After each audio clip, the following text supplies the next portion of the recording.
And good morning, everyone. Welcome to California Department of Veteran Affairs, Caltap and EDD VetNet Resumes and Interview Tips webinar.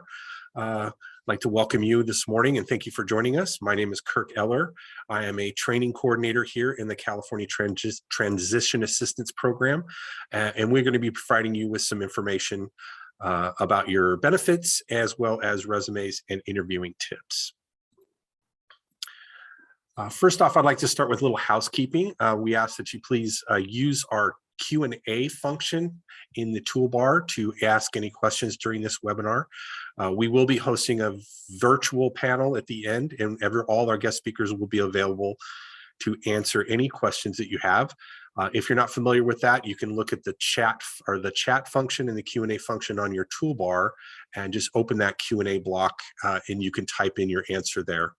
We can answer your questions individually, privately, or we can answer them in the open forum at the end of the Q&A.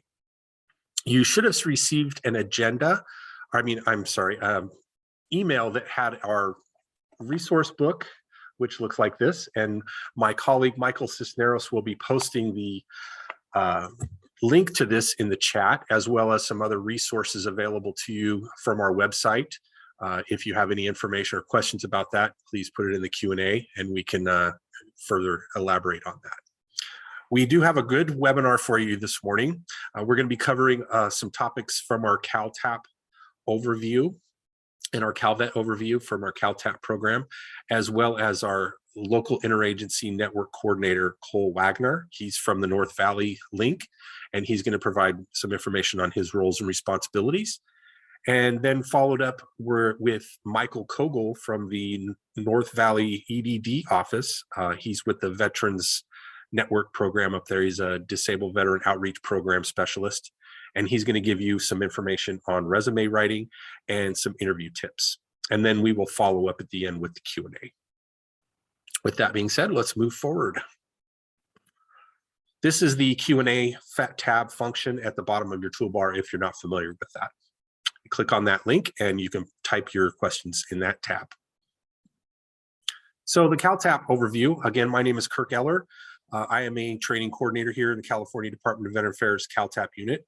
I am a Marine Corps veteran, and I have gone through the VetNet program several times a few years back. It's a wonderful program, and it's a workshop that helps provide assistance to veterans seeking employment. And this is a great module that you can use for your resume writing and your interviewing tips. So with that being said, I'm going to go over what our Caltap program is briefly and some of your California benefits and how we kind of coordinate with EDD together on this employment pathway. So the Caltap program was actually designed in implemented in 2017 to inform and connect veterans of all eras on their earned federal and state benefits. And we want to provide that continuum of care as those needs change over time. So when you first separate from the military, your needs are going to be much different than they are, say, 20 years after you separate. So Caltap would be like to be there for you during that transition of all of those stages in your transition from military to civilian in a veteran life. How we do that is through our different pathways and the core curriculum, education, employment, entrepreneurship, and there's a fifth pathway for service providers. We're going to touch briefly on some of the core curriculum and a little bit of our employment pathway today. This is our website, calvet.ca.gov. That is the local website for our whole department, and you can access various resources from this page, including our Caltap portal, which is highlighted here. If you click on the Caltap portal, that will take you to the Caltap page, and it has each of our pathways highlighted here that you can go through self-assessed modules that you can read on your own, whatever interest that you have, whether it's employment or education or entrepreneurship if you'd like to start a business. We're going to focus today on our employment pathway and a little bit on the core curriculum, which has your California specific benefits. So our employment pathway was designed to help veterans re-enter the civilian workforce, and it has information on training and translation of the skills assessment. We want you to understand what your strengths and weaknesses are and how you can develop those strategies while you're going through your job seeking process. It also highlights different ways in which a veteran can obtain employment through the state and also for the federal service.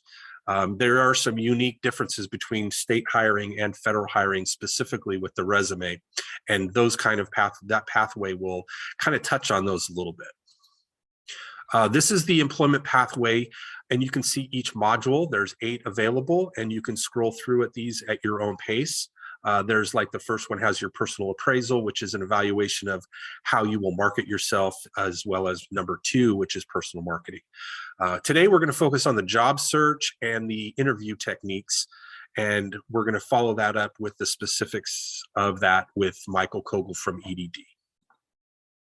This is what Module 3 will look like. It will have an overview, and then it will have each lesson for each one. You can click on the overview, and it'll have specific information for each one of those lessons, or you can just go to the individual lesson if you want just that one information.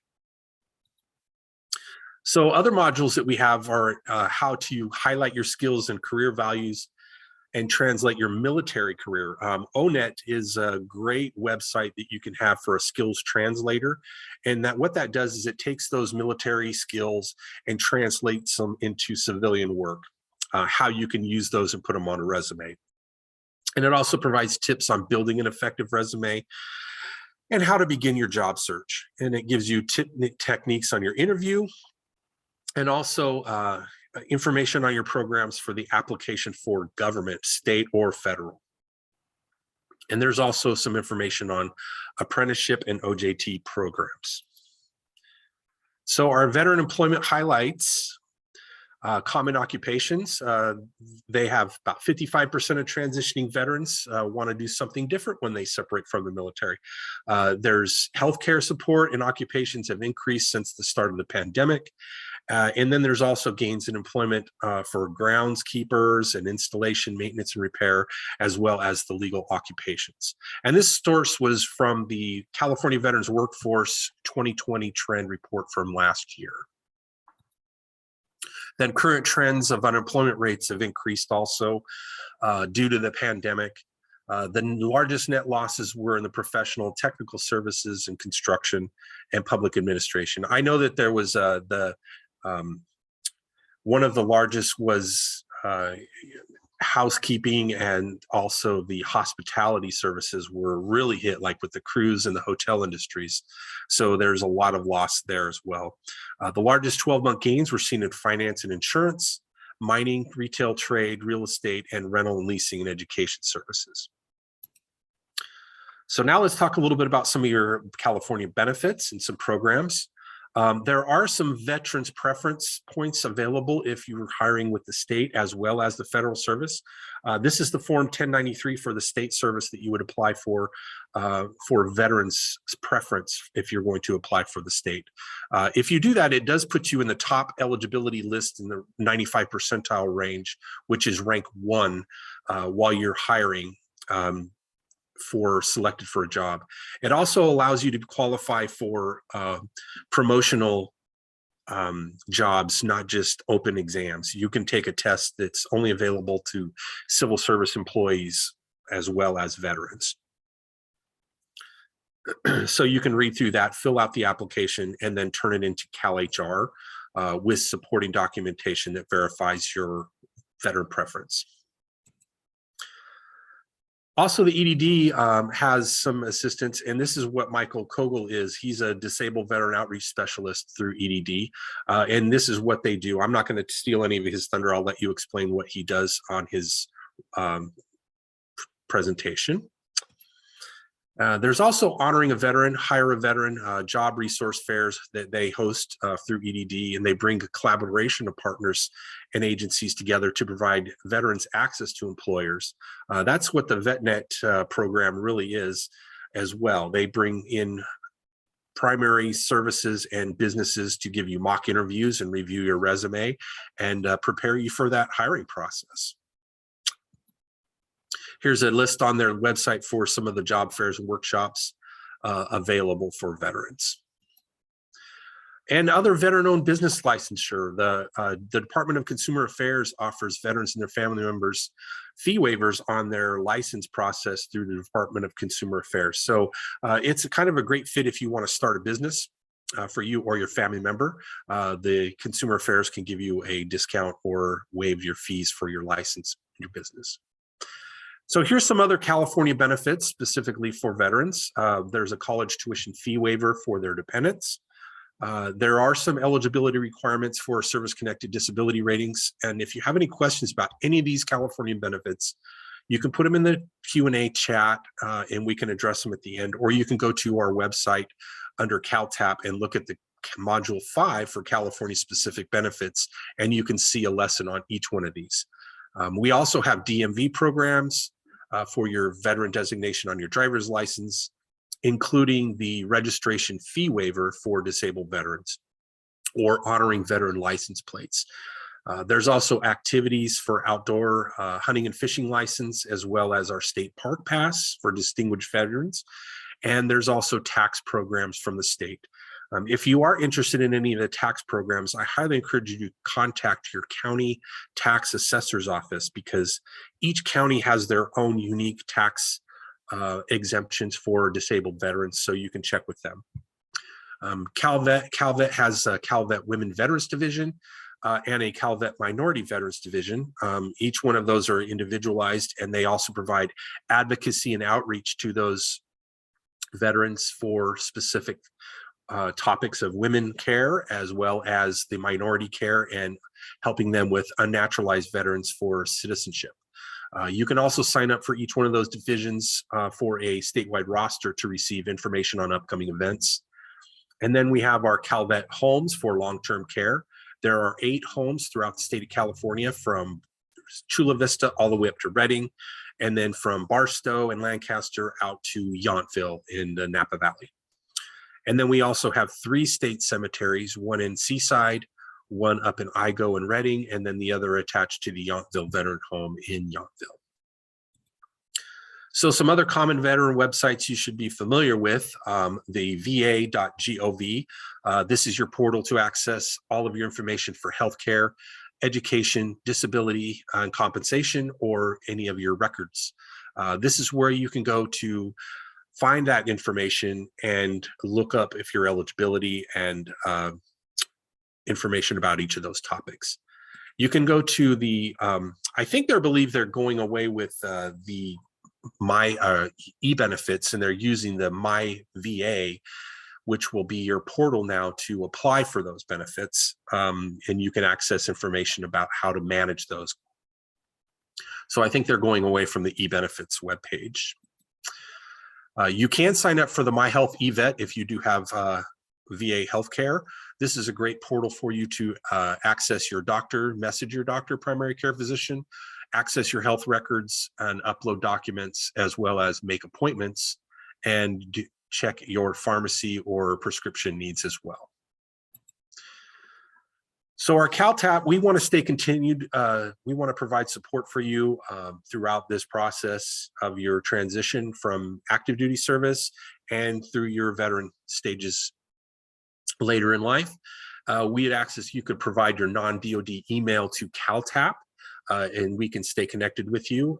We are also going to have a survey. You'll receive a survey from the Eventbrite email, and we'll also have a QR code on our slide presentation here that you can click on and access. We ask that you do fill out the survey. We take serious feedback from that information, and we try to provide that for going forward to make improvements on our webinar program for your needs that you're looking for. We also ask that you register for My Calvet on Calvet's homepage. This is a great way to stay connected with Calvet, not just Caltap, but the entire Calvet team. And you can receive information on veteran legislation and upgoing benefits through the state, as well as filter out what needs you're looking for whatever types of benefits you're interested in. And you can also receive information from a monthly newsletter from the Caltap Veteran Services Division on upcoming information every month. You can also add us on Facebook to the Calvet Veteran Services, and you can attend webinars like this. This is my contact information, my email here. This is the website and our phone number. We do take pride in our 800 number for a live person to answer that call for your needs. And also there's a link there for our Facebook page that you can like on Facebook as well. So if you have any questions on the information that I just provided, please put it in the Q&A tab and we will address it at the end, or you can email me directly or the Caltap team and we will get back to you with that information. Now I'm going to turn it over to our link coordinator, Cole Wagoner. He's going to give you some information on his roles, responsibilities, and what he does here for Calvet. Good morning, Cole. Thank you for joining us. Hey, good morning, Kirk. Thank you for having me. Good morning, everybody out there. Excited to do this webinar because it's a topic that's near and dear to my heart. Hit the next slide, please, Kirk. So just a bit of explanation about my role at Calvet, and I'll go mostly off this map because I think it explains best what we do. If you are a veteran or a family member of a veteran, you probably realize that veteran services are a little bit different based on where you live. So the availability of veteran resources are different, especially in a state as large as California, because not only is it geographically large, but it also has a huge population difference between, north and south or east and west. And so the availability of veteran services can be very widely varied throughout the state. So what Calvet has done is that they have divided up the state into these 8 link regions. So I am a local interagency network coordinator. My region is the North State, which is up there in the orange in the far north of California. And what I like to say that I do is I help connect veterans and their family members to resources and benefits, and I help connect resources to other resources. So there's all kinds of great things going on for veterans in the state of California, but if veterans don't know about them, it's not doing anybody any good. So that's kind of my role here and at other events, in-person events and online events, teaching and letting veterans know what their benefits are and how to get them in their local area. So this is a statewide webinar, so the chances are that you're not zooming in here from Northern California, but this link map, which is available here in the chat, shows you that you have a link that's in your local area that knows the resources that are available to you and can connect you with someone who can help you get access to those resources, whether it's employment resources in your area, whether it's information about how to start a business in your local area, or if it's information about how to establish a service-connected disability or get linked up with VA healthcare.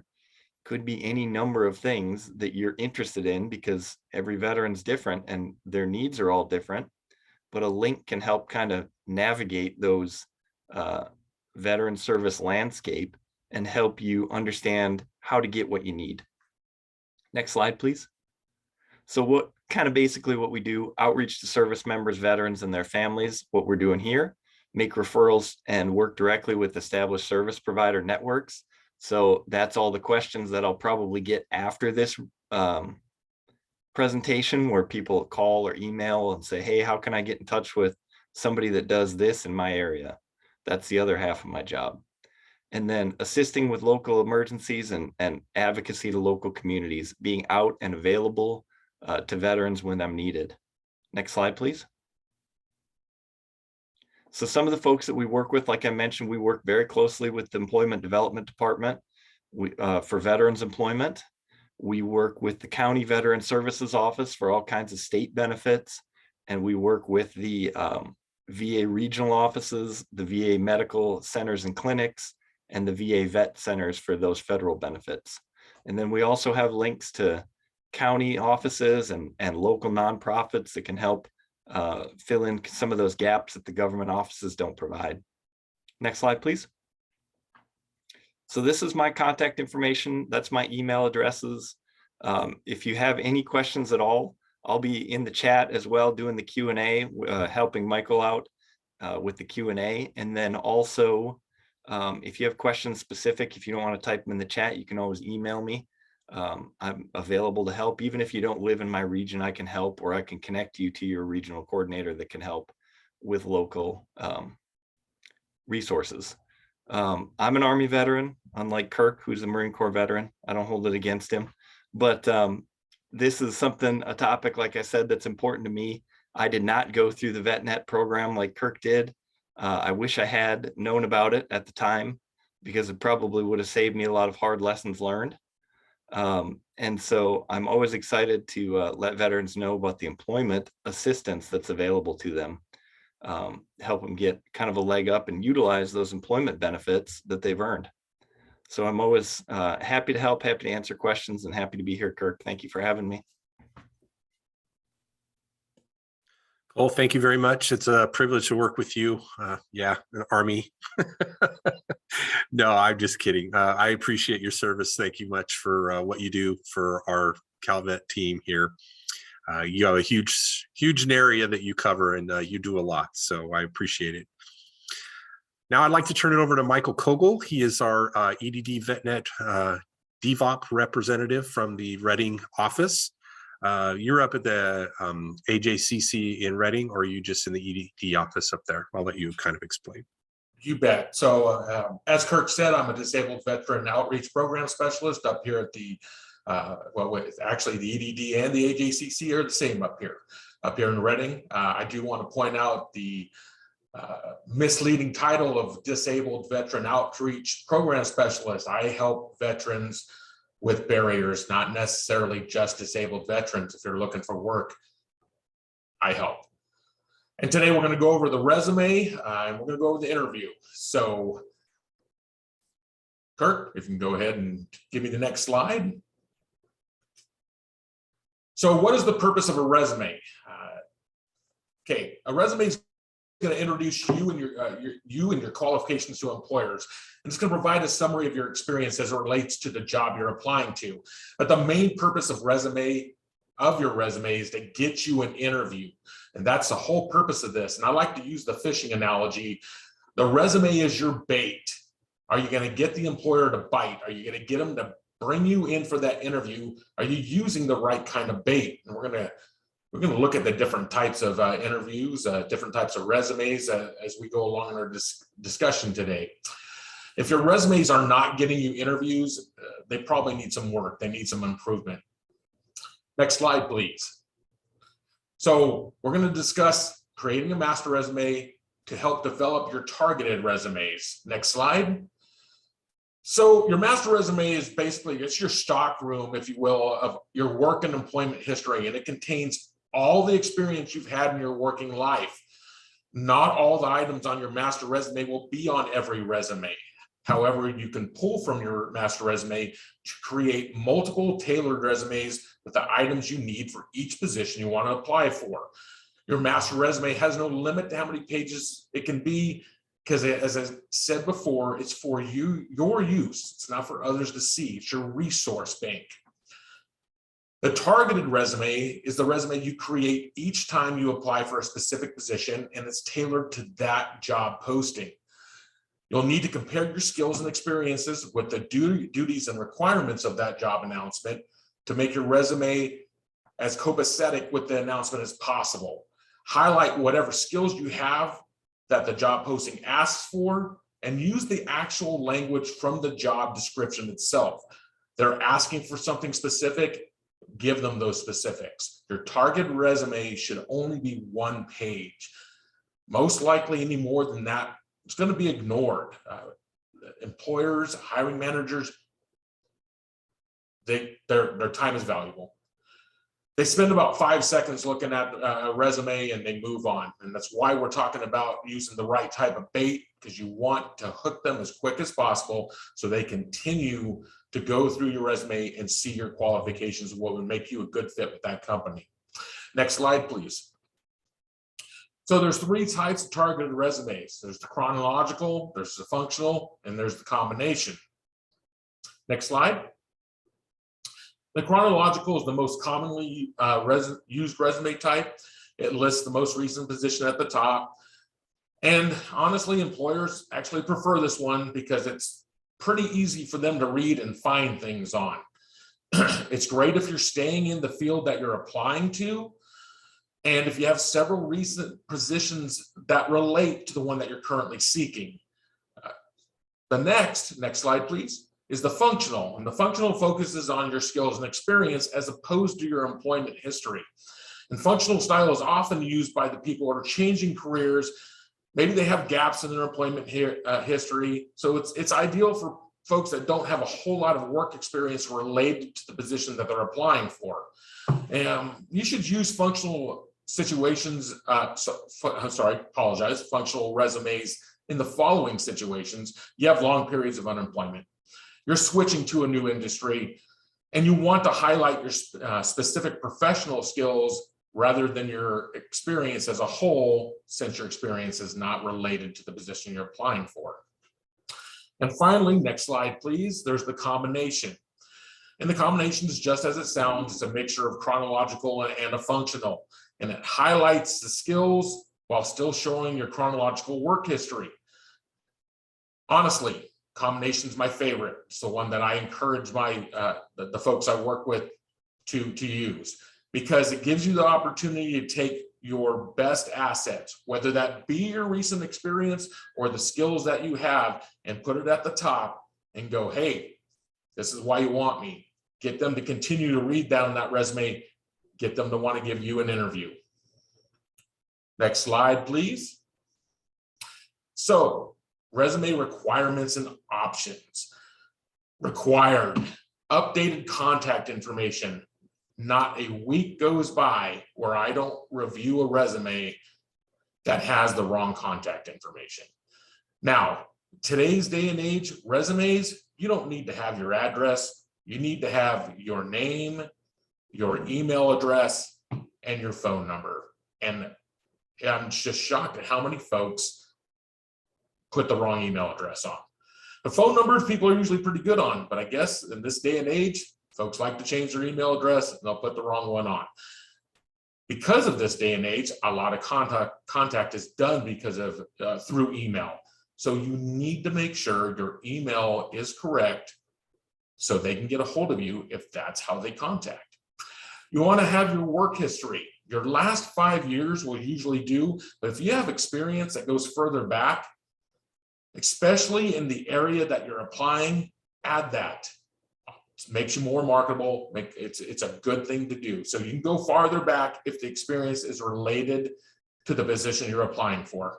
And when you're listing your job duties on your work history, try to quantify what you did. It's a better way to market yourself. For example, duties, supervised crew. That doesn't sell as well as supervised crew of 24 road maintenance workers. Sounds a lot better than just supervised crew. Quantifies, gives the prospective employer an idea of what you did before. And then skills. Now, when we say skills, a lot of people sell their skills short. They don't realize they have as many skills as they do. And I'll give you an example here. I recently had a young man, 18 years old. He has never had a job, and he comes in looking for assistance finding work. And he goes, I don't have any experience. So I asked him some questions about his life. And the young man was raised and still lives on a farm. And every morning at 5 o'clock in the morning, he's got to get up. He's got to feed animals. He's got to clean stalls. He actually still milks cows. I thought they had machines that do that nowadays. All that is great looking stuff on a resume because it shows a work ethic. It shows work experience, even though you didn't have a job. So make sure you look at your life experiences and apply that to your resume if you don't have the necessary work history that might apply. If you're showing you're doing something, like lots of times I speak with mothers that were, well, I raised my children. Well, that's a responsibility and a big one. So put down what you did. If you don't have that work history, use your life experience. And when we're talking about certifications and licenses, when you are putting these things on your resume, if you have room for them, even if they're not applicable to the position you're applying for, they show that you started and completed and earned something. And that means something to employers. So add your certifications and licenses. Highly recommend it. Next slide, please. So the optional education. Lots of folks like to put what their education was. It really doesn't matter unless it's applicable to the position you're applying for. So if you have a high school diploma, don't put it unless it says high school diploma required.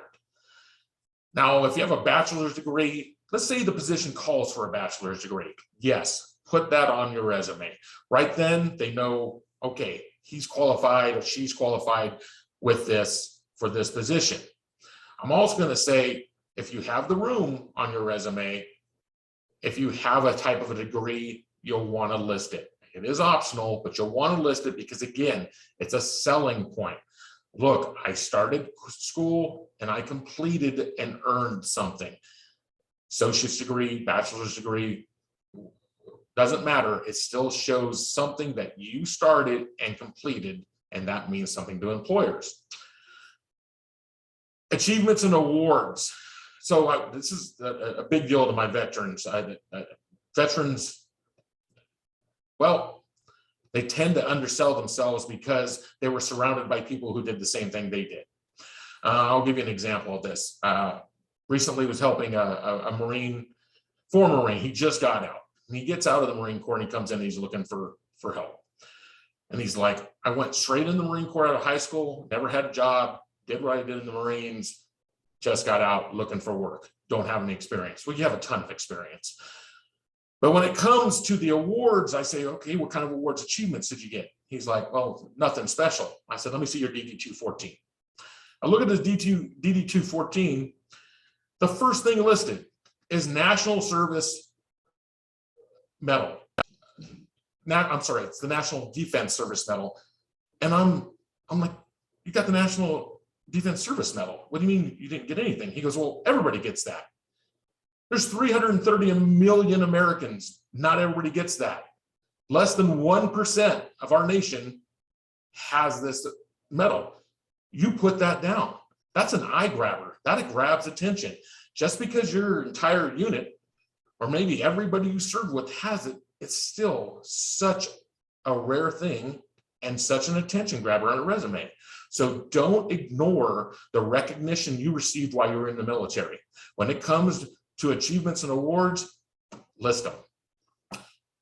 Volunteer work, especially if it's in the area of the job you're applying, then yes, you want to list it. It's not required, and I'm a huge proponent of the one-page resume. So sometimes you got to cut what you're going to put in there because you don't want it more than one page. But if you have volunteer work that's relatable, put it on. If you have volunteer work that is taking up space and taking attention away from the stuff that applies to the position you're applying for, lose it. And one thing that's not on the slide that I want to address is objectives. Don't put an objective on your resume. I know in the past it was the thing to do. What's your objective? The employer knows your objective. You want to get a job. You want to make money. Objectives are wastes of space. There's better things to put there, better ways to market yourself. Next slide, please. I'm going to grab myself a sip real quick. So let's discuss some resume writing's do's and don'ts. Get your dictionary out. Use action verbs, use words that show what you did, such as changed or improved or supervised or oversaw. Use verbs that show responsibility. So that's a great selling point. But you want to make sure you're spelling everything right, and you want to make sure you're using proper grammar. Research the company, their mission statement, their history, study it. You're going to need this when it comes time for the interview. It also will help you match your resume, remember, which is targeted, match the criteria that they're looking for. Use a clear and easy to read font, not too big, not too small, don't get fancy with it, and keep the resume uncluttered. When you fill out the application is going to just be crushed with information. You put everything on the application. The resume, again, the purpose of the resume is to get you that interview. So you want the best stuff on the resume. Don't clutter it with stuff that really isn't going to help you get that interview. Target your descriptions to the job you're applying for, as we've said before. Use numbers to help quantify your achievements. It helps the employer better visualize your accomplishments. And make sure you have someone besides yourself double check your resume. I even say have a couple other sets of eyes on it. Have them take a look. Is the grammar right? Punctuation right? Is there anything that's unclear? Can you better explain this? Let's discuss the don'ts. So don't make it too long. As I said earlier, employers take about 5 seconds to look at a resume. That's the average. If it's bad, you're talking, it's immediately flipped, moving on to the next. And when your email address, make sure that you keep it professional. I advise my clients to create an email address just for job seeking. Make it your name, mine, michael.kogel@gmail.com. If you have something that's cutesy or inappropriate, all it does is it takes away the attention from what you want the attention on. So no fartmaster@yahoo.com or margaritamunster@gmail.com. Come up with something that's professional. And again, use it just for your job searching. Make sure you check it every day. Don't add irrelevant information like your hobbies or your likes or dislikes. This is not the place for it. This is, again, your selling point. It's not a personal ad. Also, references do not go on your resume. References are given when requested. Most often they're requested after the interview. They want to meet you first. Why are they going to waste time contacting these people and then meet you? They want to see if you're worth putting the time into. So don't put references on your resume. And I also want to make a real quick note about applicant tracking systems. So some companies, especially these bigger ones, they will use applicant tracking systems. And what does that do? That actually screens resumes. And that is one of the reasons why I am just hammering the fact that you need to use the same language, the same words that you see in the job announcement on your resume.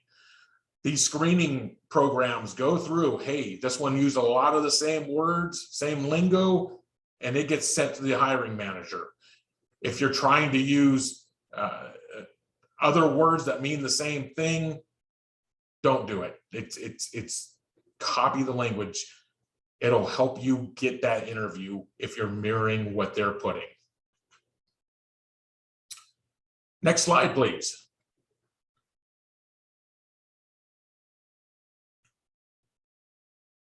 Okay. Mine locked up there for a second, folks, and I'm good now. So we're going to go over the interview now. Your resume got you that interview. How are we going to prepare for the interview? Next slide, please. So, interview preparation. It's so important. You heard me say it earlier. Practice, practice, practice. You want to get comfortable.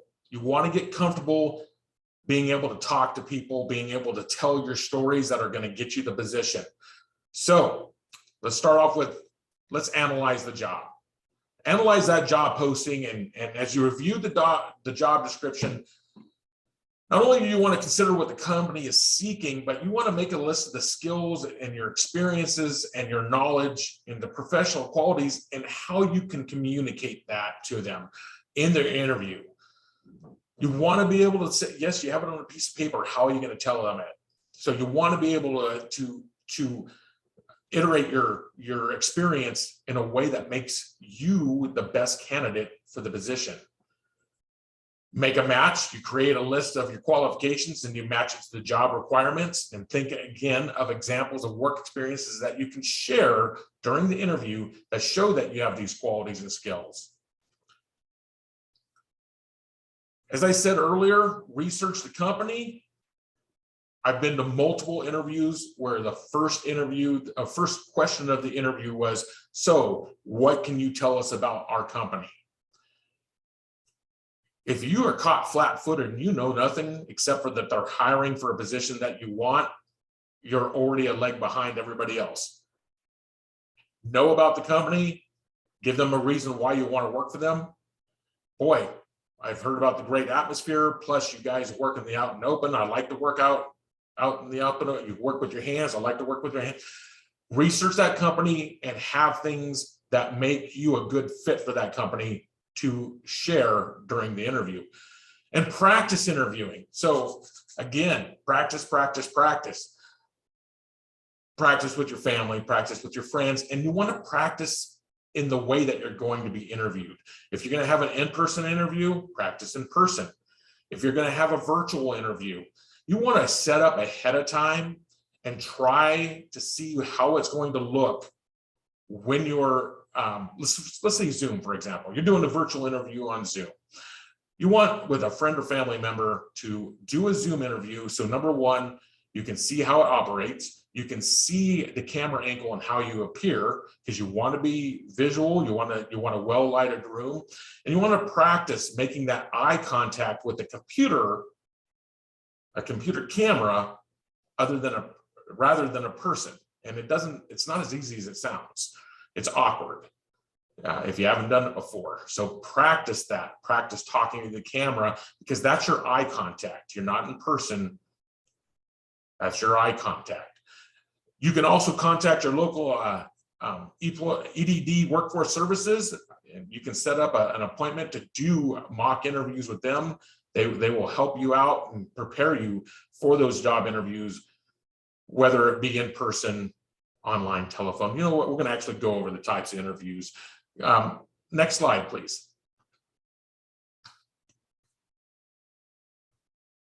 Okay, mine locked up again. Today's technology. So the types of interviews. There's the individual interview, and that's the one that most of us had. And that's where the interviewer talks to one-on-one with a candidate, and it gives them often gives them a kind of a deeper understanding, a more personalized conversation and they can explore the candidate's experiences and their goals and their beliefs. Really uncommon nowadays is the telephone interview. Telephone interviews is exactly what it sounds like. It's done over the telephone. Hardly see those anymore. The virtual interview is actually, that's the wave we have going on right now with these times in COVID. And honestly, it also gives the employers a chance to reach out to folks that are not in the area that are considering relocating, and they can interview them face to face using these forums. And those platforms include Zoom and Skype. And there's others. And again, I encourage you to explore them and try them out before you're actually interviewed on one of them, so you're comfortable. And then there's the panel interview. And the panel interview is a job interview where the applicant answers questions from a group of people who then make a hiring decision. And managers like this because they get to gain perspective from other people in the organization. And if you're in that type of interview, make sure that you're addressing and making eye contact with everybody in the interview. If you focus on one person and you alienate the others in the room, it's going to give you demerit points. So make sure that you are focusing and talking to each individual. If one person answers the question, start with answering the question with them, but as you go around the room, make eye contact with all of them as you're answering the question. And then finally, and I rarely see these anymore, but there's a group interview. That group interview consists of multiple interviewees in the room at the same time, and it's a great way to actually, we'll say, cull the crowd. Okay, if you don't meet these requirements, thank you for coming. You can leave. Again, don't see them very often anymore. Next slide, please. So what not to do in an interview? Don't be late. And it sounds obvious, yet it's one of the biggest complained about things I hear from employers. Folks are late to interviews. Even worse, folks are late to virtual interviews and they don't have to go anywhere. That's from their home on their computer. Don't be late, arrive early, arrive prepared. Don't lose eye contact. When you're being interviewed, you want to have good body language, you want to have good presence, you want to make good eye contact with the interviewers. And this is also, again, the case for virtual interviews, which is kind of hard because you don't see them eye to eye. You have to actually look in the camera. If you're looking at their eyes in the computer screen, you're actually not looking at their eyes. Something that takes practice. And as I've said multiple times, practice, practice, practice. Don't forget body language. Another thing that I've found out with virtual interviewing is that folks don't have that presence of the other individuals being in the room where you're aware of them, and being on a camera, you have a tendency to slack a little bit, maybe relax too much, body language changes, hunch a little bit. Be aware of that. Keep your body up, keep your smile going, be positive.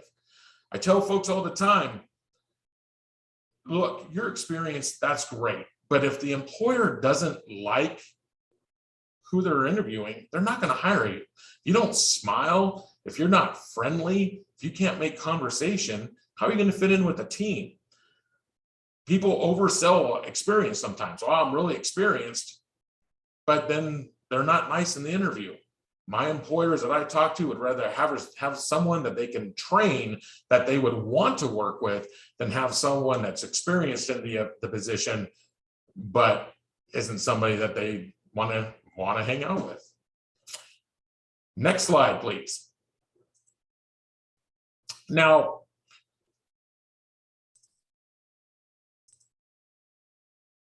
we're going to talk about situational interview questions. Today's day and age, you're not going to go to an interview without one of these. They're part of almost every interview now, and it's a great way for the employer to get an idea of how you're going to handle a situation, what kind of get concrete examples of the skills and experience that you have that relate directly to the position, and maybe get an idea of how you handle a pressure situation. So you can be assured that you're going to get one of these in an interview. So what was the situation? What did you do? And what was the result? And we're going to look at a technique that's going to help make answering this easy. And I'm sure some of you are already familiar with this, but we'll go over it because it's good stuff. So we're going to discuss the STAR technique. STAR: situation, task, action, result. So the situation, that's the event or the project or the challenge you faced. The task, what was your responsibility? What was the assignment as it relates to the situation? The action, the steps that or process that you took to complete the task or overcome the issue. And the results were, what were the results that your actions had on the task? STAR. Remember that: situation, task, action, result. Practice that before going into the interview, and we're going to actually go over an example real quick, okay? So here's your question. You're in front of the panel. They say, hey, tell us about a time you had to change your communication approach to fit the audience you were speaking with. What was the situation? What did you do? And what was the result? Okay, this is a real live answer here. Once while on assignment in Japan, I was the lead in a project helping train Japanese soldiers in the use of new state-of-the-art communication system. That's the situation. The very first group I was to provide instruction to did not have any individuals who spoke English very well, and the assigned translator did not show. However, the information being taught was essential in order for the attendees to be able to operate the communication systems. I used available resources such as Google Translator, as well as the system schematics and the operational schematics to communicate with the Japanese in order to provide the instruction, which resulted in the students being able to properly operate the systems. Now, this was established as each attendee had to demonstrate how to use this system before completing the class. This set the standard for future classes, of which I presented 20 times, as not all classes were benefited by having translators or attendees who spoke fluent English. So STAR was used like this in this example. Again, the situation was, the task was a task with instructing students who didn't speak English very well. The task was to find a way of communicating with the attendees in order to complete my assignment.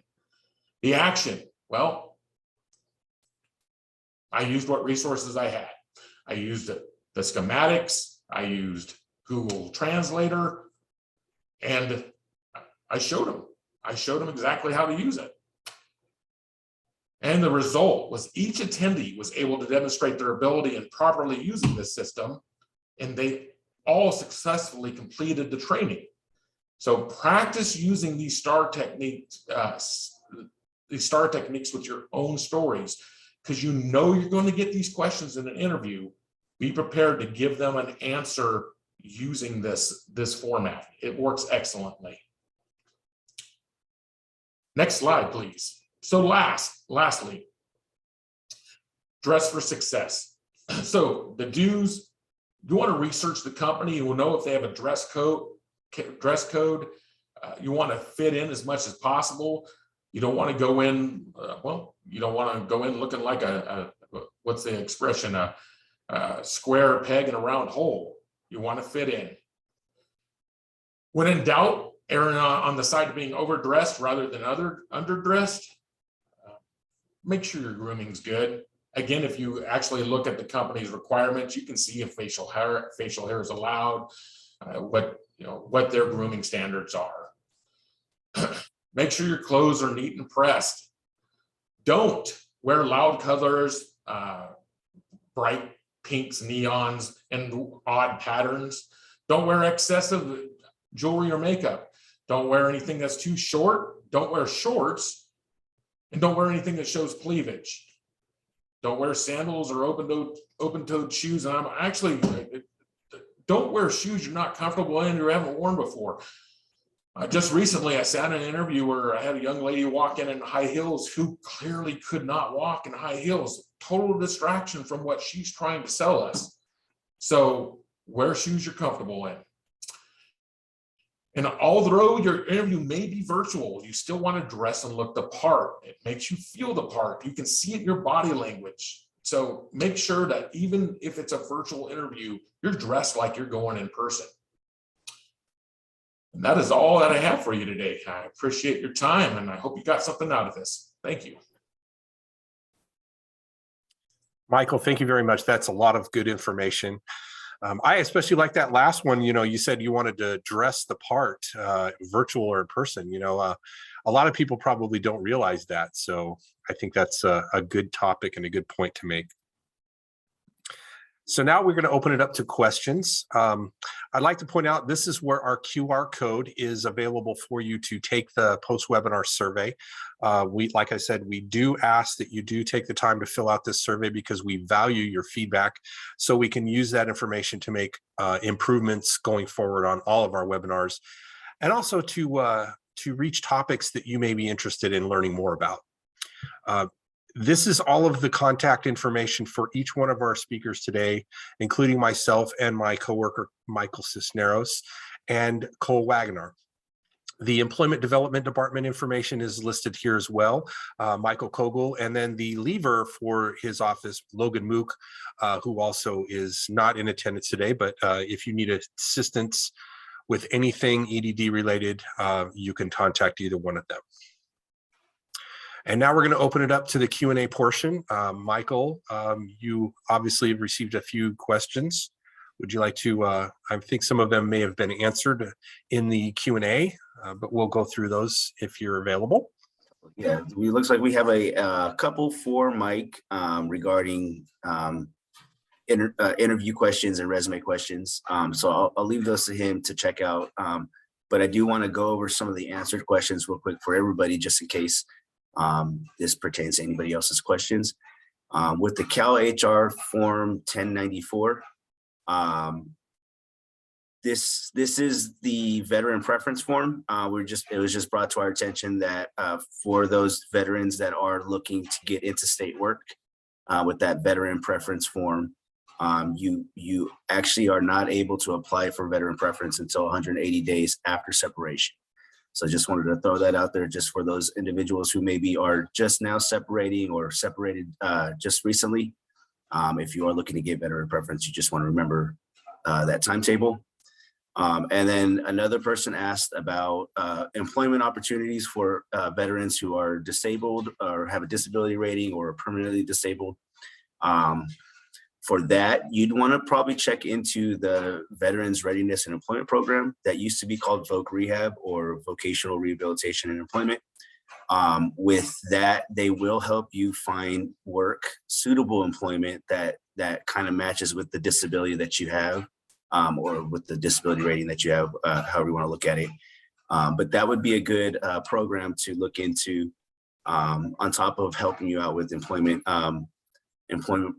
issues. They will also assess to see if you need any more education to help you find that suitable work. So there is a possibility that if you are taking advantage of your GI Bill, you can also have an extension of your education benefits in those situations. So I did want to just bring that up to the group just in case anybody else was wondering the same things. But with that, there are a couple questions for Mike. Mike, I'll go ahead and read them out to you if you want to just answer them. Or actually, you know what, before we get to that, I think Cole had something he wanted to say too.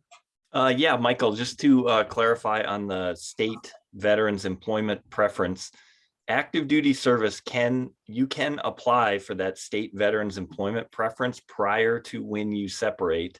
There's a separate box on the Cal HR form. So the Cal HR form that for veterans preference is form number 1093. Normally for a veteran, that requires also your DD-214 to verify that you are a veteran honorably discharged. However, if you are still in active service, you don't have that DD-214 yet. You can still apply for veterans preference, but instead of submitting your DD-214, you submit a form 1094, so 1094, which I haven't seen the form recently, but I believe it has it's basically a characterization of your service before you get your DD-214. So your commander would sign off on what type of discharge you're going to be expected to be receiving. And so you can do that within 180 days because generally they know within that time frame what type of discharge you're going to be receiving, unless you really mess up those last few months. Right. But you can do that before you separate so that once you separate or while you're still separating, you can be applying for state jobs and get that veteran preference. That form 1094 is not available online though. You have to actually call the Cal HR to get the form. And that number for Cal HR is on the veterans preference form, which is the 1093. All right, thanks for clarifying that, Cole. Appreciate that. All so right. Michael, if you don't mind, I'll go ahead and just start reading off these questions and answering. Does that work for you? Hey, that's perfectly fine. Yeah, feel free. Go ahead. All right. So Jose puts, apart from titles, is it okay to bold your words? Can you to emphasize them within the paragraphs of your resume? And that's actually, I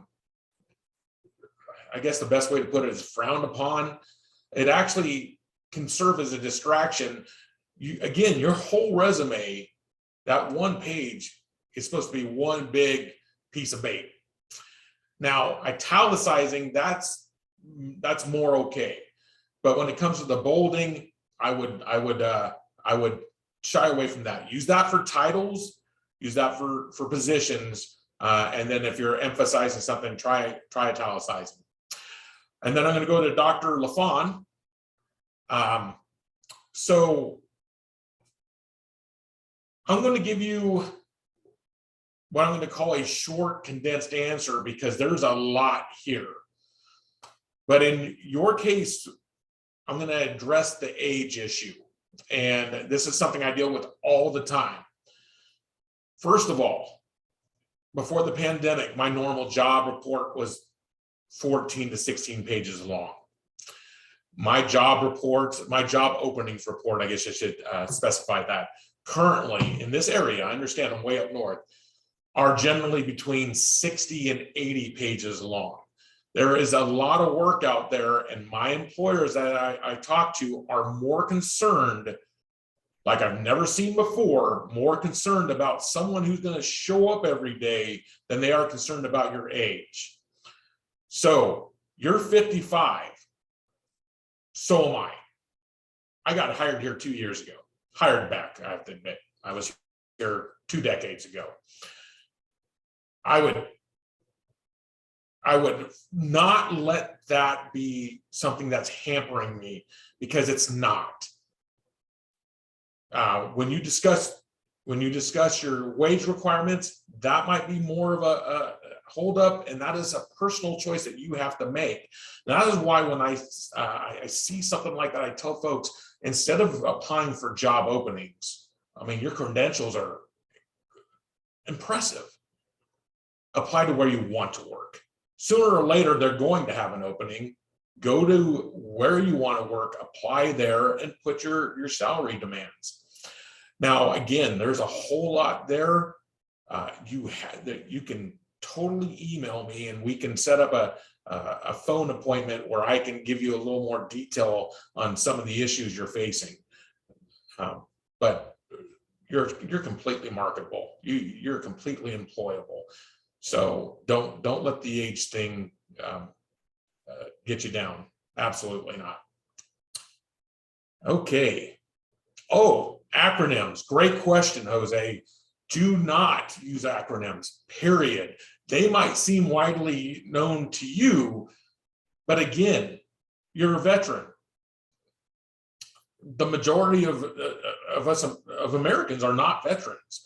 You may think DOD is for example, is something that everybody knows. I guarantee you, my wife would not know what DOD is.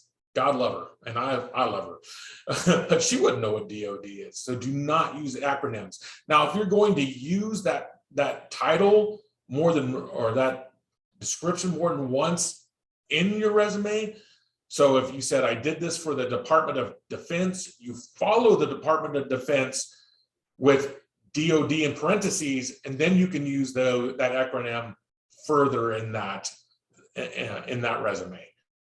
But first time, always use the entire words spelled out, entire title or name.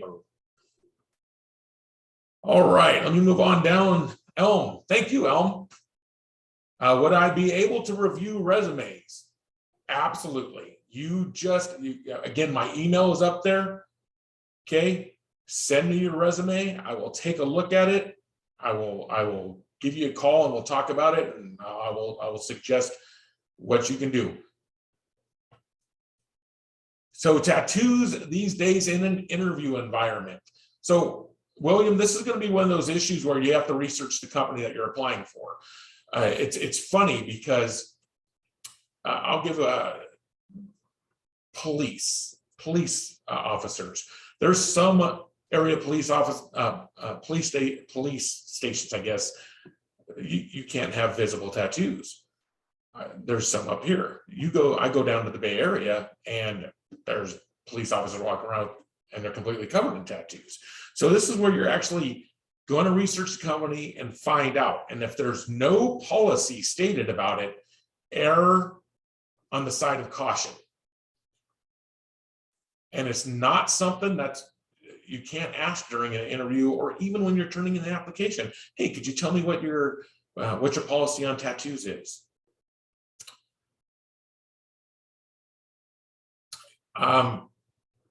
Guillermo, that is a question for someone else. Yeah, I just answered that question. I sent that individual a link. I'm also going to post the link again in the chat. We do record our webinars. We post the recording along with the PowerPoint, a PDF of the PowerPoint.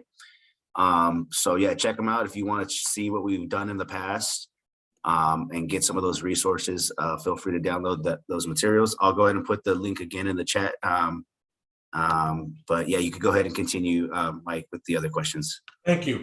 Also, real quick too, as far as the recording webinars, these are also posted on our YouTube channel.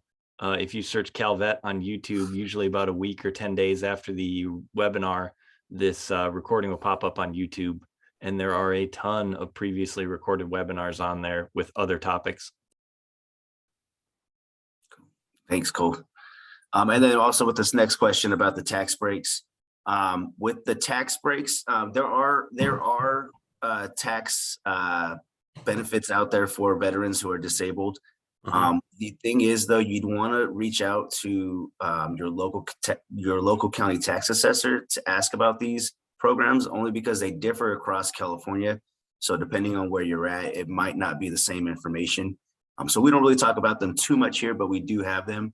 We just recommend reaching out to your local county tax assessor, and you can find that information on the Board of I think it's Board of Equalization website.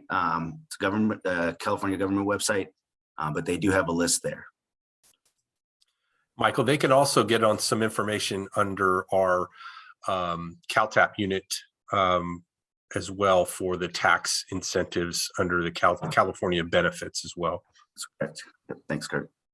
So William, to address your question about the virtual interview, when it comes to your background, you just want to make sure it's not distracting. If you put a background that's related to the field, that's great. If you put a background that is blurry like mine, it's just not distracting. You want to make sure you don't have something that's taking away the attention from you. You want the attention on you. Okay, I lost my screen there. Hold on a second, folks. I'll be right back there. Okay. All right, so I'm going to read this question out loud. How do employers react to a person's resume in which they have zero experience due to them wanting to jump into a completely different field?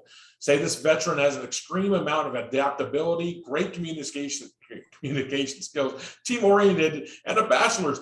Look at, you're selling yourself now, Anonymous. I'm going to just call you Anonymous. That's fantastic. Look at the way you're presenting yourself, okay? That's good stuff. Is it subjective? It is. However, as I said earlier, employers right now want folks that will sign up. I have a tire shop owner in town. He had 2 openings. He hired the 2 least experienced interviewees because of their enthusiasm and their energy during the interview.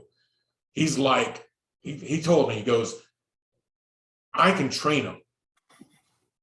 I know there's guys that had more experience, but I can train them, but their attitudes and their energy were so good, I wanted them working for me.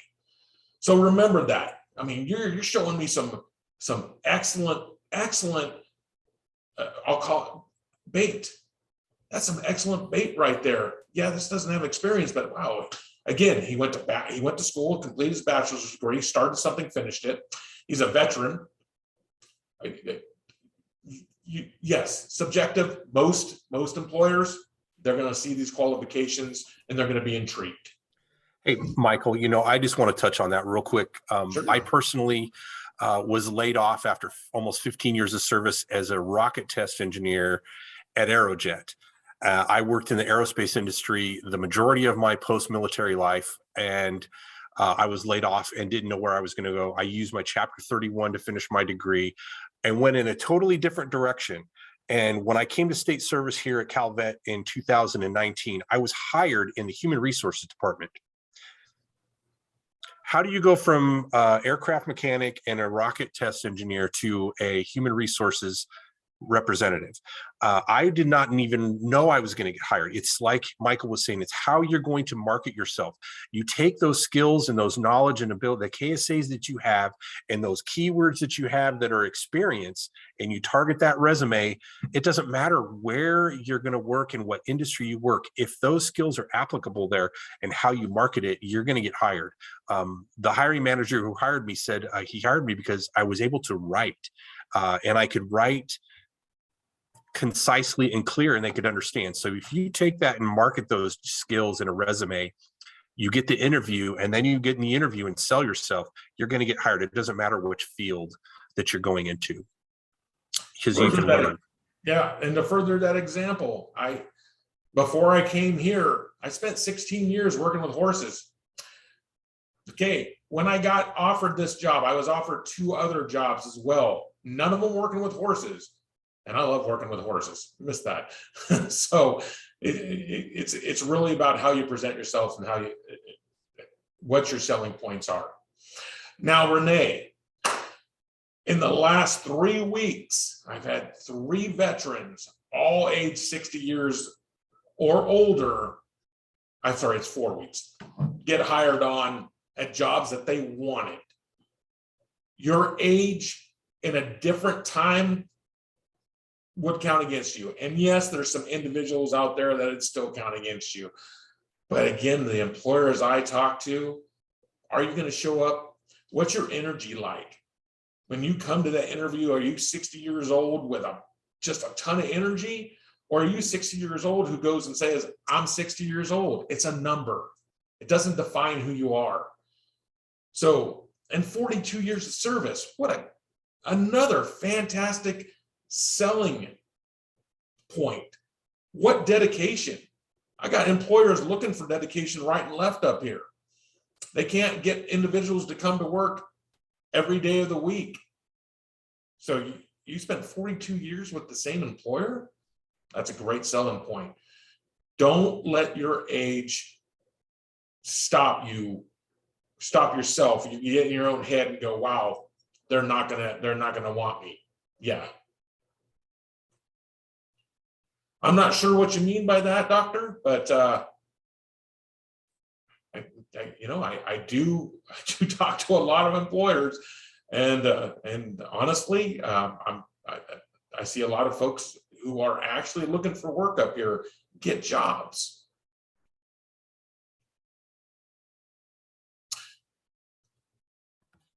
Oh, Okay. I think you could probably say that about 10% of anything.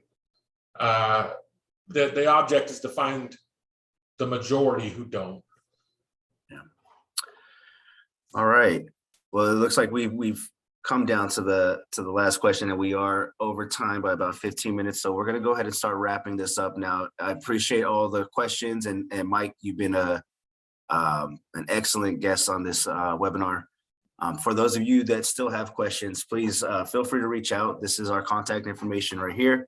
Whether you have questions about the Caltap program or the California benefits available to you, or if you have questions about your own employment goals or journey, please use the contact information. Again, our post-webinar survey, that's the QR code right there, and there is a link in the chat. It's not necessary to fill this out, but if you do want to take the time to let us know what we did well today, what we could work on for the next time, please give us that information. We use it, and we will try to make it a better experience for you guys within the next webinar. But with that, Kirk, I'll go ahead and turn it back to you to close us out. Thanks, Michael. I appreciate it. The survey is huge. We do take a lot of that information very seriously. And also, don't forget to sign up for My Calvet on our homepage. This is a slide that's going to show and highlight some of the upcoming webinars that we have from the rest of this month in January. We have one tomorrow for West Hills College, which is our Calvet Overview. And that's going to cover a lot of your California specific benefits. So if you had if you're looking for information on like the tax benefits that you're looking for specifically, they're going to go over that with a little bit more in-depth detail. Also, February, we have some Utilizing Your Education Month. It's going to be our main topic for February. And then if you do register for My Calvet, you will receive the February newsletter from our Deputy Secretary from the Veteran Services Division. Keith Boylan will have a message on that newsletter covering the topics for the month. And we will have webinars to support each of those topics going forward month to month. So I encourage you to sign up for that and then attend any of our upcoming webinars that are going to be specific topics throughout that month. This is a list of some of them coming up in February. Please join us for these webinars. And I do see that Mr. Hernandez put a SkillBridge link in the chat. That is a great program for the DoD for transitioning service members to transition their job going forward and learn about civilian work, how it translates their military skills to the civilian market. And now I'd like to thank you all for your service. This is our contact information for the Veterans Department, our website, and then also our Caltap email box. If you have any questions going forward and you don't know who to contact about that question, you can always contact Caltap at calvet.ca.gov, and we will get a live person on that email and respond to your needs as needed. There's our Facebook again, and we want to thank you for your service and your time for this webinar. Please reach out to us if you have any more questions that we did not answer in the Q&A, and we'll see you next time. See you, everybody. Thank you. Goodbye.